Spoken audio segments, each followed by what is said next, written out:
Hey everyone, welcome to another review. Welcome to my review for Teenage Mutant Ninja Turtles Mutant Mayhem, the brand new Ninja Turtles movie. Yes. I was very skeptical on this movie when it was coming out because it looked cool, stylistically it looked cool, but you could tell they did modern changes to the Ninja Turtles. But a lot of people were very excited about it because it had the same animation style as like Into the Spider-Verse and Mitchell vs. Machines, and is written by Seth Rogen and Evan Goldberg. I know those guys are on a huge, they're like up here now because of what they've done, what the television show, The Boys, and then they also did the show Preacher. And Seth Rogen and Evan Goldberg are just very well-liked people in Hollywood. And I can see why they're very likable and funny guys, but they are not enough to sell this movie. The movie has to be good and has to look good. The trailers didn't really kind of do much for me. I didn't do a trailer reaction when it came out because there wasn't really a point, because my reaction was just kind of, that's really it. And that's not a very exciting reaction. So I saw the movie, and my review is basically my reaction. It's fine. It's not great. It's not bad. It's completely harmless. It's entertaining. It will entertain the kids, and I think diehard Ninja Turtles fans will love it, but also some of the diehard Ninja Turtles fans will hate it because of what they've done to some of the lore of the Ninja Turtles and some of the villains of the Ninja Turtles. Me, I have always been a semi-fan of the Ninja Turtles. I have a lot of family members who love the Ninja Turtles. My cousin, my brother love the Ninja Turtles, so I grew up with the show and the movies and stuff. I've had a soft spot for the 1990 movie. I thought it was a very entertaining movie, and I still think it's the best Ninja Turtles movie. And I like the video games the most. I think the best, if you want the best Ninja Turtles experience, play the video games. There's so many great video games. Play Shredder's Revenge, the Cowabunga collection. Play Turtles in Time. Like, those are the best. Anything Ninja Turtles related. Even the animated television show that came out in the late 80s, early 90s. Great show for kids. So, I'm a fan of Ninja Turtles, but I'm not like a diehard. But my brother is. It's sad I couldn't see this movie with him, but I just want a fun movie. And the Michael Bay produced Ninja Turtles movies were really bad, really shitty movies. So it's good to see a Ninja Turtles movie that actually feels like a Ninja Turtles movie. But it's not quite there yet. It's not quite as good as that 1990s or video game feel of the Ninja Turtles. But it's close enough. I guess that's good enough. I'll just talk about the obvious. Huge cast in this movie. You got the kids, who I don't know. But you got like Jackie Chan, you got Seth Rogen, Ice Cube, John Cena, Post Malone, Paul Rudd, Rose Byrne, big cast. James Marsden, Dylan O'Brien, big cast. And Giancarlo Esposito, who's fucking underused as hell in this movie. Like, come on now. Anyways, big cast, beautiful animation. The animation is just like kind of a gimme of a positive for this movie. Of course, the animation is stellar. It's stylistic.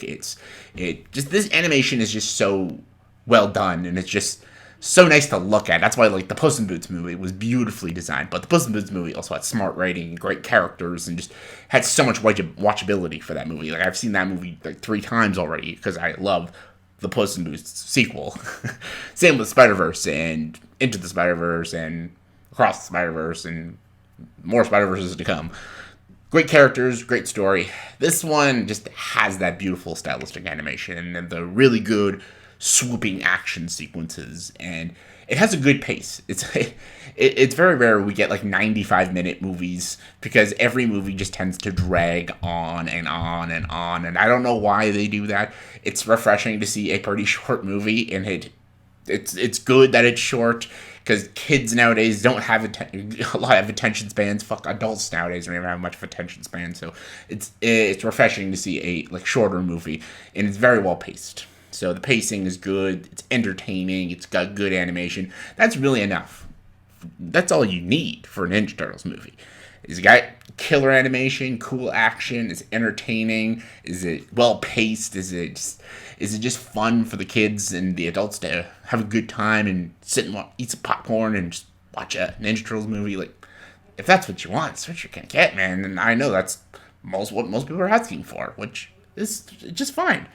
I guess I was expecting a lot more, especially with this animation style. We've gotten so much deep storytelling with the Spider-Verse movies in a Puss in Boots sequel and Mitchell's vs. Machines. Like, we've gotten more. Like, yes, we got entertaining movies, but we also got deep characters, rich stories, and I don't know, there's just something like, yes, there's a message with this movie about acceptance and stuff and not judging people on the way they look. But that's been a thing in a lot of Ninja Turtles movies, so it's nothing new, nothing refreshing. But it's there and it's done well.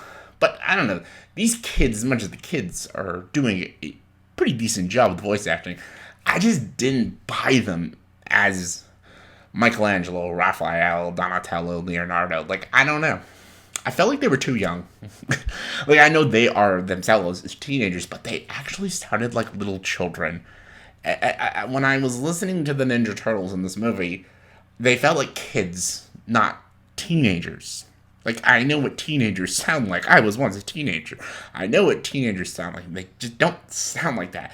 They sounded like they were 11 years old. Especially, Michelangelo. He sounds like a 9-year-old little boy.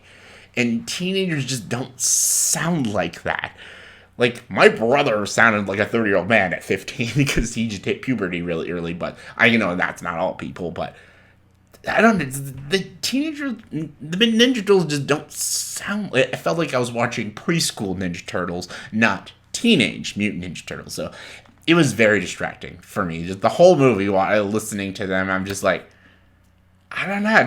It's weird. I just don't buy these kids as the Ninja Turtles. They just feel too young and just, I don't know. Like, if it's just me. Some people love that they're young and like it feels more realistic. I'm like, really? Like, I don't know a lot of teenagers who sound this young. I don't know. And I get these are teenagers, but I'm like, did they have to get like the most baby sounding teenagers to play these characters? I don't know. I just didn't buy them. And just for the whole movie, I just thought they were just kids in microphones playing the Ninja Turtles. I didn't buy them as the Ninja Turtles, so that's just me. However, I loved Ice Cube as Superfly. Superfly was great. I think he was the standout of the movie. He was my favorite in the movie. Ice Cube brings it, and he's awesome. Every scene with Superfly was fantastic. Every other villain was generic and forgettable. How dare you make Bebop and Rocksteady the villains with the most personality? Shit, even Teenage Mutant Ninja Turtles Out of the Shadows, as bad as that movie is, Bebop and Rocksteady were like the best parts of those movies. But Bebop and Rocksteady are so forgettable in this movie. Every villain except Superfly is forgettable and generic in this movie. And then, of course, they like have to switch genders around because we live in 2023. Speaking of generic and forgettable, April O'Neil is also in this movie, and she's April O'Neil for the modern times. Actually, she didn't feel like April O'Neil. I don't know why they just didn't make her just a normal, original character. Just a girl who's helping the Ninja Turtles. Why did she have to be April O'Neil? Because just didn't feel like April O'Neil. That's the biggest issue I have with this movie. As entertaining as it was, and as beautiful as it looked, and as a great kick-ass 90s soundtrack as it did. Like, I should love this movie because I love 90s nostalgia. I'm born in 91, Christ's sakes, but like it looks great.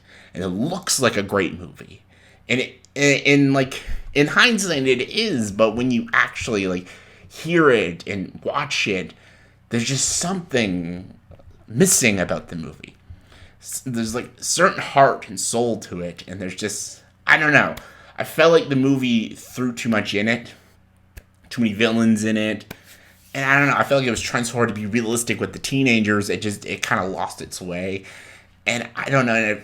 It tried to be, I guess, maybe a little progressive and trying to please everybody. And like, just focus on a good story. And just write good characters and just make it enjoyable. And honestly, for the most part, it is entertaining. Like, I didn't hate the movie, by no means. Not at all. Like, I think people will love this movie, actually. I just didn't love it. I just, like, was watching the movie and I'm like, I should love this. I should. It looks fantastic. The action's kick-ass. Great music. It's beautifully paced. Like, it flew by the time after watching this movie. But, like, why am I not loving it?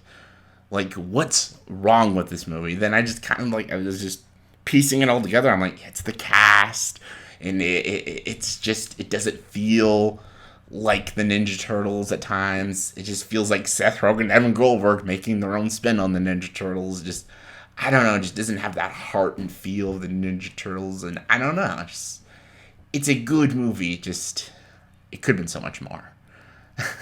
Maybe I'm asking a lot. I don't know. Maybe I'm wrong. Like, I looked at the reviews after I came back from the screening, because I was like, what do critics say? And they're fucking loving it. But I'm like, of course they are. They love every fucking thing, I guess. But I don't know. I can't even say I'm not disappointed, because I didn't like have the highest expectations. But I wanted more. Let's just say I wanted more. It was a fine movie. It was fine. It was fine. It was good enough. That's all I can give you guys. It's good enough. On the hindsight, like, and visually, it looks fantastic. So you'll be entertained, guaranteed. On a scale of 1 to 10, I'm gonna give Teenage Mutant Ninja Turtles Mutant Mayhem a 6.8 out of 10. It's good. Check it out. Just wasn't for me, I guess. And I like me some good Ninja Turtle stuff, but I always have the 1990 movie. So let me know in the comment section below, what is your favorite Ninja Turtles character? Not movie, character. Favorite character. I'm a Raphael guy, but I also love me some fucking Shredder. Yeah. I didn't even get on Shredder. Yeah, let's not. But I love Shredder. Shredder's great. But who's your favorite character? And look forward to my tier ranking. I'm doing an entire tier ranking of everything Ninja Turtles, movies, television shows, video games. Look forward to that. Comment below, let me know. And as always, if you like this video, please subscribe to this channel and show the dark side.